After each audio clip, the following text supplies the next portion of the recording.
Hello sir, welcome to social post. Thank you. Sir, నా friend వాడు ఒక high rise apartment కొనాలనుకున్నాడు. కానీ కొనే ముందు వాడు ఏ పారామీటర్స్ చెక్ చేసుకోవాలి? ఇల్లు కొనటం ఒక ఎత్తు అయితే సరైనది కొనటం చాలా ఇంపార్టెంట్.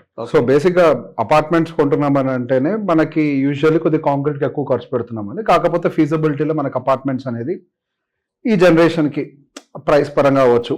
ఇండిపెండెంట్ హౌస్ ప్రాక్టికల్గా కొనడం సాధ్యం కాదు because of the expensive land prices in Hyderabad. Apartments ఇప్పుడు కొద్దిగా ఫీజిబుల్గా ఉన్నాయి. కానీ అపార్ట్మెంట్స్ విషయంలోకి వచ్చేసరికి ఏమవుతుంది అని అంటే, when compare to the standalone apartments, high rise apartments అనేది మోజుగా మారింది. నేను 29 ఫ్లోర్లో ఉంటున్నా, 30 ఫ్లోర్లో ఉంటున్నా, నేను అక్కడ కొన్నానని చెప్పుకోవడం ఒక మోజుగా మారింది.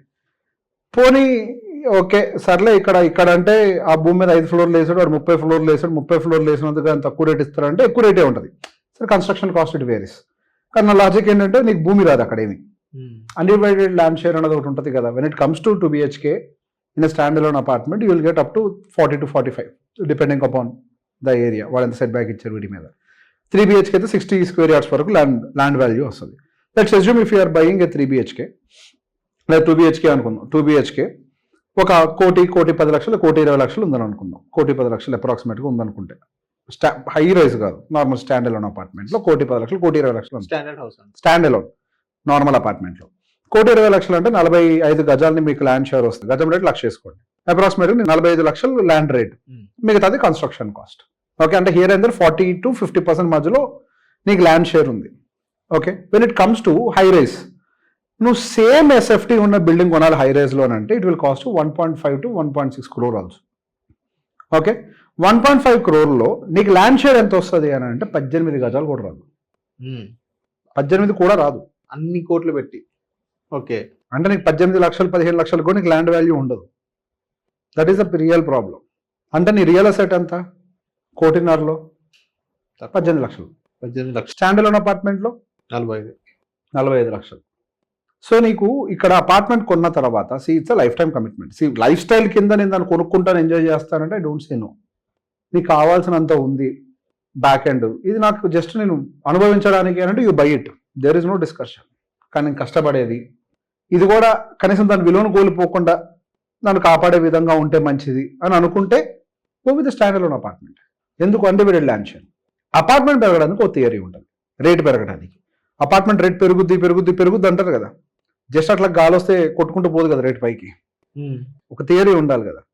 సో అపార్ట్మెంట్కి థియరీ ఏంటి అంటే, underlying asset will grow at the rate of 12% in Hyderabad and the construction value will be depreciated by 2-3% per annum యావరేజ్గా. సార్ 4% వేసుకోవచ్చు, 25 yearsలో 0 చేయాలి, 4% అని అనుకుందాం. 12 minus 4 is 8%. That is what is the exact return of an apartment. 7 to 8% is the exact return of the apartment. So అందుకే 7-8కి మించి return రాదని చెప్పేది అపార్ట్మెంట్లో. అసలు మీ ల్యాండ్ రేటే తక్కువ ఉంది అనుకో, అంటే మీ ల్యాండ్ షేర్ తక్కువ ఉంది, ఇంకా మీకేం పెరుగుద్ది? ఇక్కడ ఈ విషయంలో 50% ల్యాండ్ ఉంది, 50% అపార్ట్మెంట్ ఉంది. ఇది 12 పెరిగింది, ఇది ఒక 3-4 తగ్గింది. 12 minus 3-4 సరిపోయింది, ఒక 8% వచ్చింది. నీకు ఈ కేసులో ఏమైంది? హై రేజ్లో గట్టిగా ఒక 10% ల్యాండ్ ఉంది, 90% మిగతా అంతా కన్స్ట్రక్షన్ వాల్యూ ఉంది. This 90% component will depreciate by 4%, only this 10% share will increase by 12%. అంటే నీకు 3% కూడా రిటర్న్ రాదు. హై రైజ్ లో ఇప్పుడు కొంచెం క్లాస్ ఏరియా ఉంటుంది. సో ఇంకోటి ఏంటంటే, హై రైజ్ ఎప్పుడైనా వాల్యూ ఉండదు, మళ్ళీ రీసేల్ చేసేటప్పుడు ఉండదు. ఉండేదని అంటున్నారుగా. సో ఎవరు చెప్పారు? ఏజెంట్స్. అది వాళ్ళ వ్యాపారం, బిజినెస్. హై రైజ్ ఎందుకు ఉంటుంది? You tell me. ఇప్పుడు ప్రతి దానికి ఫండమెంటల్ రీజన్ ఉంది కదా. ఇప్పుడు నేను ఫండమెంటల్ రీజన్ ఎక్స్ప్లెయిన్ చేశా, ఎక్స్ప్లెయిన్ మీద ఫండమెంటల్ రీజన్. హై రైజ్ లో మీ కంఫర్ట్ ఉంటుంది. హై రైజ్ లో కొన్ని డబుల్ కార్ పార్కింగ్ ఉంటుంది, స్విమ్మింగ్ పూల్స్ ఉంటాయి, జిమ్స్ ఉంటాయి, హాల్స్ ఉంటాయి. సో ఇవన్నీ ఎమ్యూనిటీస్ ఇస్తున్నాయి కదా. సో ఆటోమేటిక్గా ఏదైతే ఇప్పుడు బయ్యర్ కొన్నారో, సో మళ్ళీ దాన్ని సెకండ్ హ్యాండ్ మళ్ళీ అమ్మబోతున్నాడు, ఇవన్నీ వాళ్ళకి ఇస్తారు కదా. ఎమ్యూనిటీస్ అని వాడేవాళ్ళు ఎంతమంది? అందులో ప్రాక్టికల్గా మాట్లాడుకుందాం.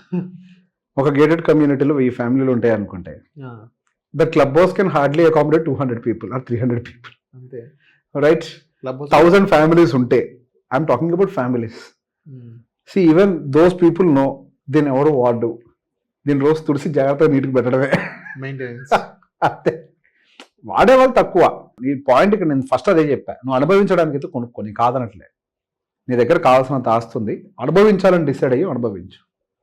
ఇది నీకు కూడా ఒక ఇన్వెస్ట్మెంట్ లాగే ఉండాలి, దీన్ని నీకు డిప్రిషియేట్ అవ్వద్దు.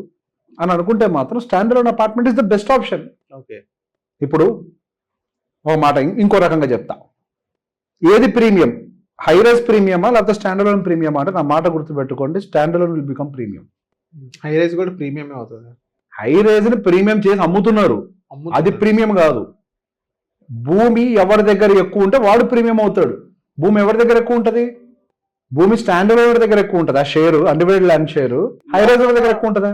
ఫీచర్స్ కూడా వేరే ఉంటాయి కదా సార్. ఫీచర్స్ ఉంటాయి, నేను కాదనట్లేదు, కానీ భూమి విలువ ఏది అనుభవించాలి అన్న వాళ్ళకి ఎస్, నేను మళ్ళీ చెప్తున్నా, అనుభవించాలి అంటే గో విత్ ఇట్. ఇది అనుభవించడానికి కాదు అని అంటే డోంట్ గో. ఇన్వెస్ట్మెంట్ అంటే స్టాండర్డ్ లోన్ అపార్ట్మెంట్, ఇండిపెండెంట్ నేను చెప్పట్లేదు, standard is the best option. ఇప్పుడు ఇంకో లాజిక్ చెప్తా, రానున్న రోజుల్లో ఎక్కడెక్కడైతే హైరైజ్ బిల్డింగ్స్ ఉన్నాయో వాళ్ళందరూ సఫర్ అవుతారు రానున్న రోజుల్లో. ఎందుకని? ట్రాఫిక్. యా, అదైతే ఇప్పుడు అదైతే నానక్రమ్ కూడా అంటారు దాన్ని, నార్సింగ్ ఏదో అదే ఆ ఏరియా ఫైనాన్షియల్ డిస్ట్రిక్ట్ దగ్గర అన్ని హైరైజ్ బిల్డింగ్స్ ఉన్నాయి. లక్కీ లింక్ ఆక్యుపై కాలే, అన్ని లక్కీగా ఆక్యుపై కాలే. అందరికీ ఆఫీస్ 9 గంటలకే, అందరికీ స్కూల్ 9 గంటలకే, అందరికీ కాలేజీలు 9 గంటలకే. అన్ని హై రేజుల నుంచి ఒక్కసారి కిందకి రావడం మొదలు పెడితే మన రోడ్ నెట్వర్క్ సిద్ధంగా ఉందా భరించడానికి? లేదు. అందుకే ముంబైలో traffic jams. High rise or road infrastructure is not ready for it, they will suffer. రానున్న రోజుల్లో ట్రాఫిక్ సిటీలో కంటే సిటీ బయట ఎక్కువ ఉంటుంది. ఇప్పుడు కూకట్పల్లి ఏరియా ఉంది, చిన్న చిన్న బిల్డింగ్లు అన్నీ, పర్ స్క్వేర్ ఫీట్ ఎంతమంది ఉంటారు అంటే వాల్యూమ్ తక్కువ, అక్కడ వాల్యూమ్ ఎక్కువ. పర్ స్క్వేర్ ఫీట్ వాల్యూమ్ ఎక్కువ, అక్కడ ఎక్కువ మంది జనాలు ఉంటారు ఒక స్క్వేర్ ఫీట్లో. డెన్సిటీ, హై డెన్సిటీ, పొడుగ్గా పెరిగింది అంతే తేడా, ఇలా పెరగకుండా ఇలా పెరిగింది అంతే తేడా. డెన్సిటీ ఎక్కువ అవుతుంది. అప్పుడు ఒకేసారి బయటకు వస్తారు కదా, ఆఫీస్కి వెళ్ళాలి కదా, వెళ్ళాలి. మరి అప్పుడు అందరు ఐటీ వాళ్ళు ఎంత టైట్ అయిపోతుంది ఏరియా అంతా. So when compare to city roads, those roads will become more busy. So you decide ఎక్కడ ఉండాలో. కొంతమంది అంటారు సార్ ఇంకొక పావు గంట అవతలకి వెళ్ళి కొనుక్కుంటున్నామండి అని. సరే ఇవాళ కాదు రేపు రాలుతాయి పళ్ళు, అంతే. రాలేదు పక్క, మరి అంతే కదా. ఫస్ట్ నేను ఆ ఏరియా డెవలప్ అయ్యేటప్పుడు ఒకళ్ళిద్దరు హై రైజ్ కడుతుంటే భలే కట్టారులే అనుకున్నా. తర్వాత మొత్తం కట్టిన తర్వాత ఏం కట్టారు అనుకున్నా. ఇప్పుడు అంతే అనిపిస్తుంది, ఎక్కడ పావు గంట అవతలకి వెళ్ళి తీసుకుంటే భలే కట్టారులో దూరంగా హాయిగా ఉంది అని. 4 రోజులు పోతే సేమ్ పళ్ళు రాలుతాయి. ఓకే. పాయింట్ ఏంటంటే high rise is not bad, అనుభవించాలి అనుకుంటే you can take it. Yeah, but చిన్న వాళ్ళం ఇప్పుడిప్పుడే ఎదుగుతున్నాం అంటే it is not a good option. Okay. So thank you sir, మా సోషల్ పోస్ట్ వచ్చినందుకు. Most welcome.